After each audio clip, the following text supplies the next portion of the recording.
इस बात को अगर मैं ये काउंट करूं तो क्या आप मतलब महिलाओं को ये कहना चाहते हैं घर का काम करना बंद कर दो? तो मैम अभी ठीक है, अगर हम आज से 40 साल पहले जाते हैं कि अब आप इस एज पे इतना मतलब ग्लो और फिट हैं, तो उस समय आप मतलब कैसी लगती थी?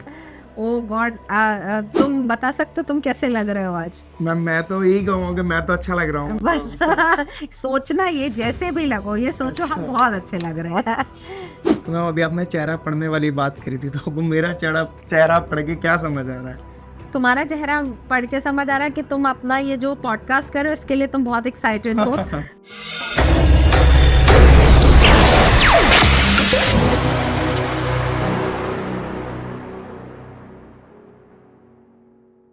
सो गाइस, कैसे हैं आप सभी लोग? आज रन की बातें शो में आप सभी का फिर से स्वागत है। आज हमारे साथ आ चुकी हैं डॉक्टर रेणुका डंग मैम, जो कि आगरा में एक बहुत बहुत बहुत ज़्यादा फेमस डाइटिशियन, एक बिजनेस वूमेन भी हैं। तो आइए जानते हैं मिलके मैम का बिजनेस वूमेन के पीछे का रहस्य और एक अच्छा डाइटिशियन कैसे बना जा सकता है। Thank you Anand for having me, thanks. बहुत अच्छा लग रहा है आपकी दिल की बातों में आकर, और अच्छा है दिल की कुछ बातें होंगी आज। बिल्कुल मैम, बिल्कुल आज बिल्कुल सारी बात करेंगे मैम यहाँ पर, और जानेंगे कि अच्छी डाइट कैसे है और कैसे आप लोगों को बता सकती है, और साथ के साथ वुमेन को एम्पावरमेंट अपने अंदर कैसे लाना क्यों चाहिए। नहीं। तो मैम जब आपने कह ही दिया है कि आज यहाँ पर आनंद की बातों में दिल की बातें भी करेंगे, तो मैम सबसे पहले आप ये बताइए कि आप इतनी मतलब स्लिम और फिट हैं।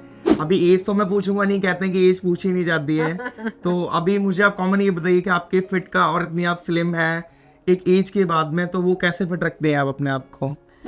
देखो, ये चीज़ तो अंदर से आती है। ये ऐसा नहीं है कि मैं एक न्यूट्रिशनिस्ट हूँ तो मैं इसलिए अपने आप को फिट रखती हूँ। शायद मेरे अंदर शुरू से ही, बचपन से ही एक बहुत एक जुनून था towards good health, because my parents are always in good shape.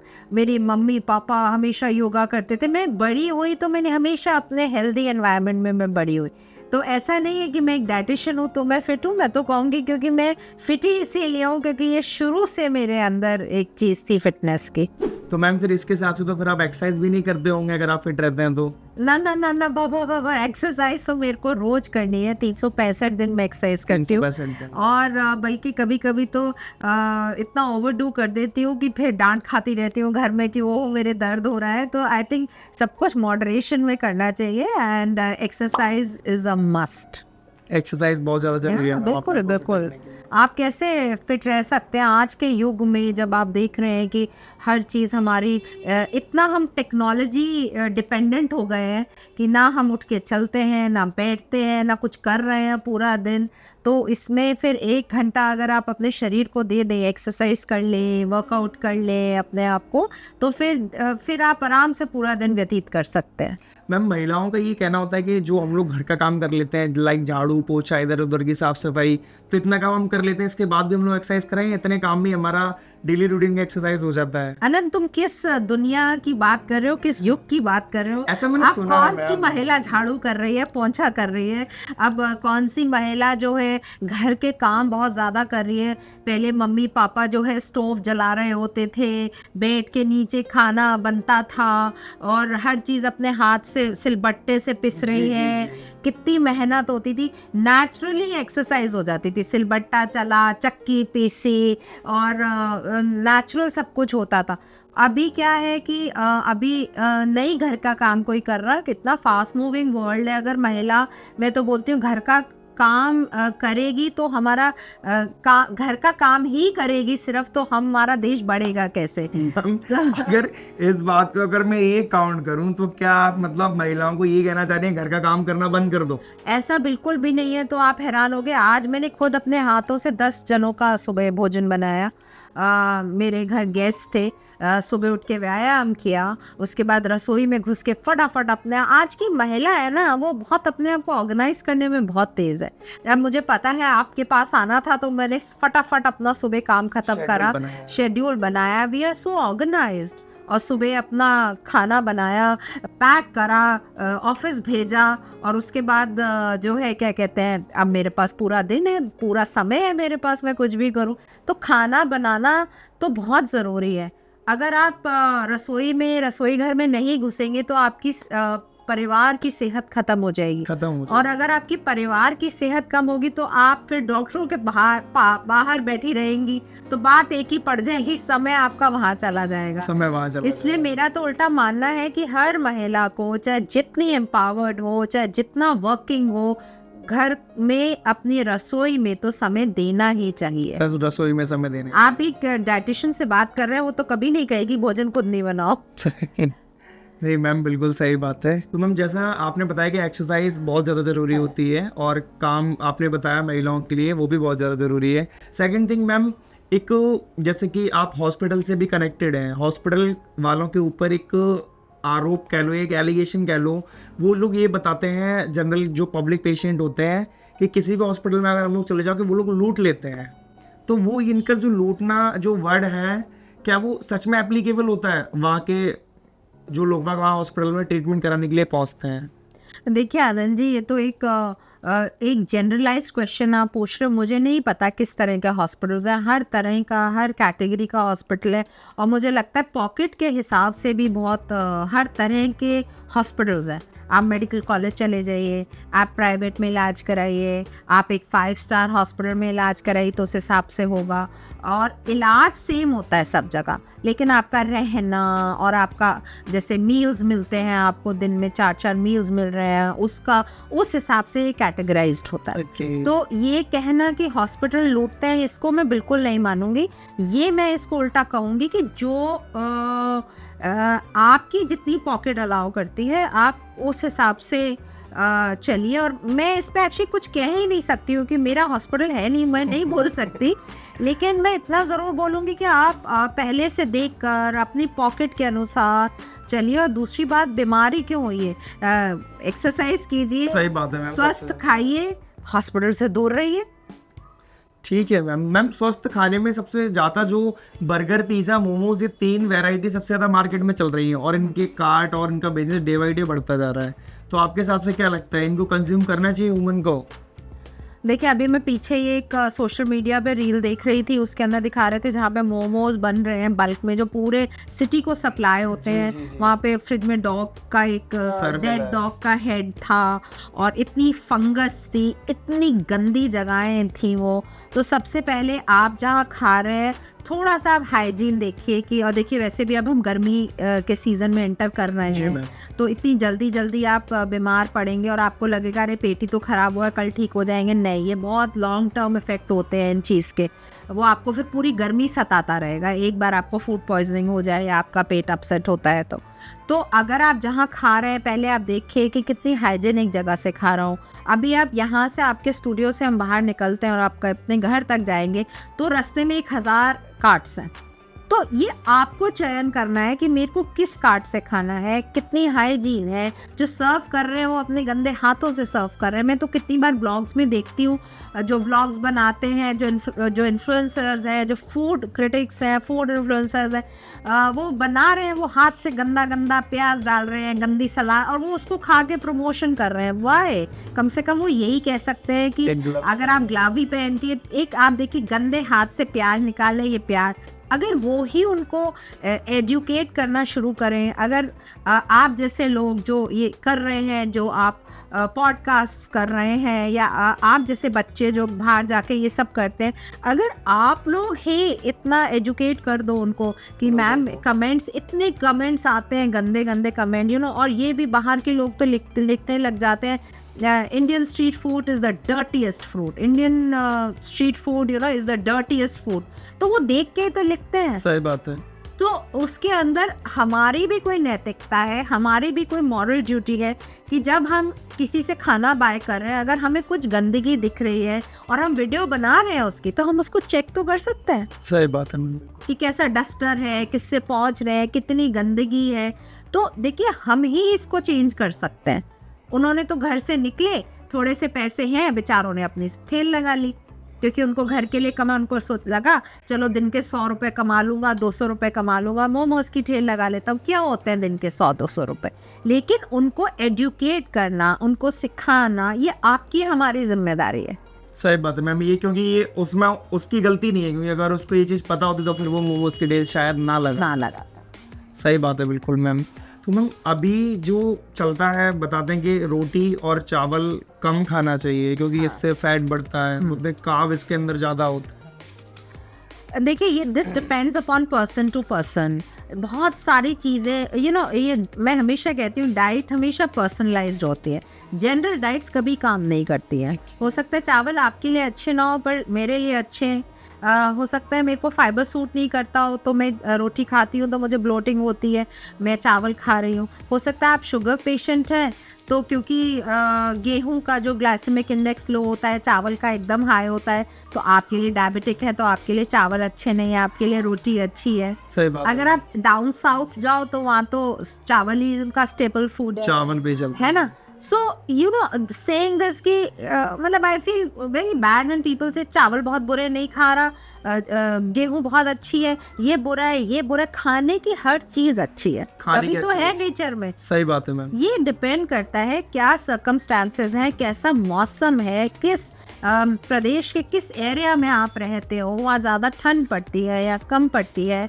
ये एक जनरलाइज्ड मैं नहीं कह सकती हूँ। हाँ, ये ज़रूर कह सकती हूँ कि चावल का ग्लाइसेमिक इंडेक्स ज़्यादा है, व्हीट का कम है। अब ये देखना है आपको किस चीज़ की ज़रूरत है। सो एक talking about this generally I feel creates misunderstandings. Ma'am ये पर्सन टू पर्सन डिपेंड करता है कि किसको क्या चीज़ अच्छी महसूस हो रही है। क्या तो मैम फिर जो फैट बढ़ता है लोगों का, उसमें घी बताते हैं कि घी मत खाओ, घी से फैट बढ़ जाता है। देखिए जो घी है वो बहुत अच्छा है। A2 का घी खाइए।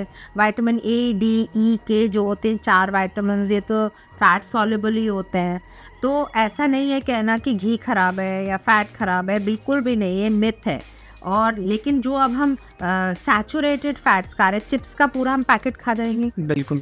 कुरकुरे का पूरा पैकेट खाते हैं, रोड साइड आलू की टिक्की खा लेते हैं। मैम कुरकुरे को बोलते हैं जला के कि वो प्लास्टिक होता है, ये क्या है मैम? Exactly. प्लास्टिक होता है? नहीं, प्लास्टिक नहीं। इफ यू कैन कैसे बनते हैं, कौन फ्लावर से बनते हैं या राइस फ्लावर से बन रहे हैं, अब उसमें क्या एडिटिव्स डाल रहे हैं, क्या प्रेजर्वेटिव्स डाल रहे हैं, कौन सी क्लास के प्रेजर्वेटिव्स डाल रहे हैं, कितना सॉल्ट है उसमें, आपके लिए सॉल्ट ख़राब है। फिर वो सॉल्ट जो है वापस वाटर रिटेंशन करता है, फिर जो है तुम ब्लोट हो जाते हो, ये प्रॉब्लम्स स्टार्ट हो जाती हैं।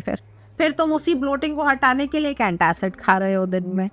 तो क्या है ये कहना कि घी खराब है, और वैसे तुम कौन से समोसे की दुकान नहीं चल रही, कौन सी मटरी की नहीं चल रही है, कौन सी जो है फ्राइड चिप्स और ये सब पैकेट्स नहीं चल रहे, क्या नहीं चल रहा आज के तो मैम फिर तेल, रिफाइंड और घी, इन तीनों में से 2 बेस्ट चीज बताइए जिनको व्यक्ति डेली बेसिस में यूज कर सकता है। देखिए तेल अगर खाएं तो सरसों का तेल खाएं। सरसों का तेल बेस्ट है ना। घी खा सकते हैं, घी में कुकिंग नहीं कर रहे तो ऊपर से 1 चम्मच मैं तो कहती हूँ। और A2 काऊ घी खाइए, अपनी इंडियन काउस का जो घी होता है और जो बिलोना से बनता है घी, दूध को जमा देते हैं, सुबह उसको बिलोने से मक्खन निकालते हैं, फिर उसका घी बनाते हैं। वो वाला घी बहुत अच्छा होता है।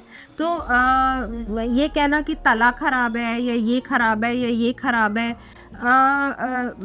खराब, excess of everything is bad. और मैं कहूँगी moderation of everything is good. Moderation में आप हर चीज़ खा सकते हैं, लेकिन आप जब एक्सेस करेंगे या जैसे बाहर खा रहे हैं, अब आपको तो नहीं पता कौन सा तेल यूज हो रहा है, मार्जरीन यूज हो रही है, रीयूज हो रहा है, काले काले आप देखो तेल होते हैं, कितनी बार वो कितने केमिकल चेंजेस होते हैं उसके अंदर।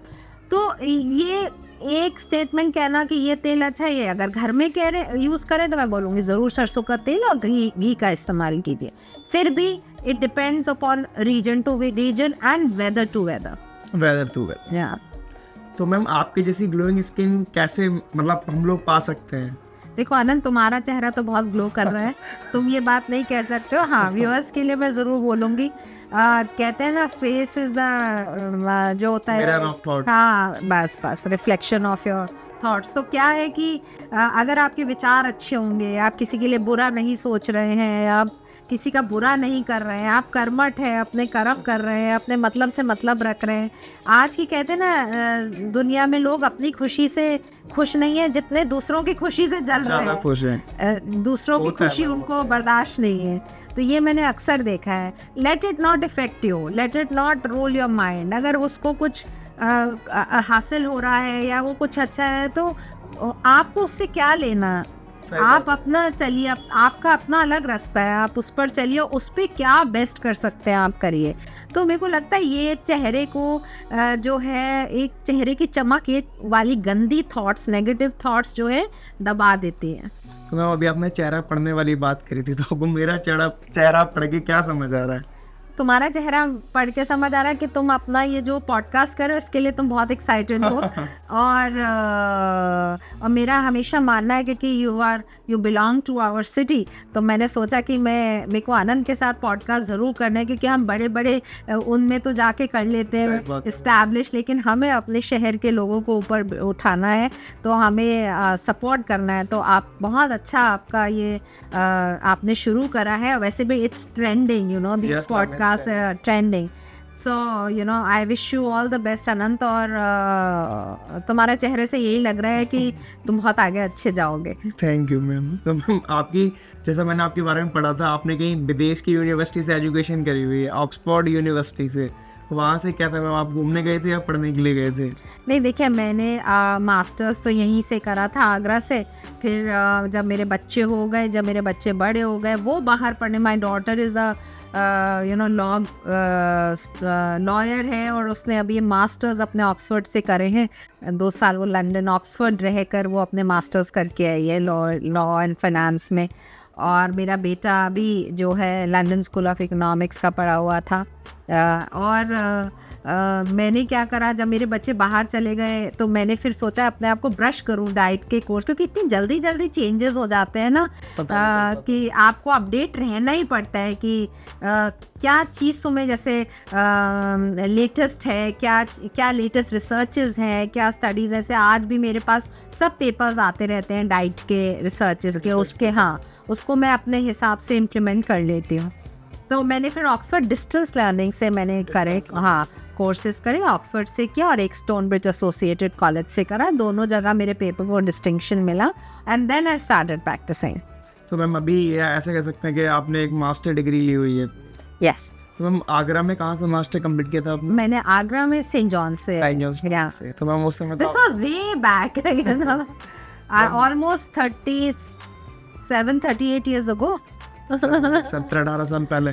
38, ठीक है, 38 से 38 साल पहले मैंने करी थी वहाँ से पढ़ाई। तो मैम अभी ठीक है, अगर हम वहाँ से 40 साल पहले जाते हैं कि आप इस एज पे इतना मतलब ग्लो और फिट हैं, तो उस समय आप मतलब कैसी लगती थी? ओ गॉड, तुम बता सकते हो तुम कैसे लग रहे हो आज? मैम मैं तो यही कहूँगा कि मैं तो अच्छा लग रहा हूँ। बस सोचना, ये जैसे भी लगो ये सोचो हम बहुत अच्छे लग रहे हैं। That's it। तो मैम अभी रिसेंटली आपने एक स्टोर ओपन किया है अपना, रिसाइकिल स्टोर, जिसमें आप खराब चीज़ों को रिसाइकिल करिए, कुछ अच्छी चीज़ें भी बना रही है, जो वेस्ट है उसको आप वेस्ट से आगे डंपिंग यार्ड में जा रहा है। वो क्या है मैम, वो करा क्यों है आपने? क्योंकि आप तो एक डाइटिशियन है, आपको तो अपना काम करना चाहिए था, आप क्यों आप वेस्ट को मैनेज करने आ गई हैं? ओह गॉड आनंद, देखिए लाइफ के फेजेस जो होते हैं, हर फेज तुम्हें एक नई दिशा देता है। तो एक फेज़ ऐसा होता है कि फैमिली स्टार्ट करनी है, फिर एक ऐसा फेज़ होता है कि पैसे कमाने हैं, अपने आप को सेटल करना है, फिर एक फेज़ ऐसा आता है लाइफ का व्हेन यू आर 50+, तो लगता है अब वापस देने का समय आ गया अपने देश को, अपने शहर को। यही सोच के मैंने रिसाइकिल स्टोर खोला। और उस वहाँ पर हम लोग क्या करते हैं कि हम कुछ भी पुराना, जैसे आपको आज ये शर्ट पहनी है, कल चाहिए नहीं तो आप स्टोर में भेज दो, हम इसको काट देते हैं, मिक्स एंड मैच करके न्यू शर्ट्स बना देते हैं।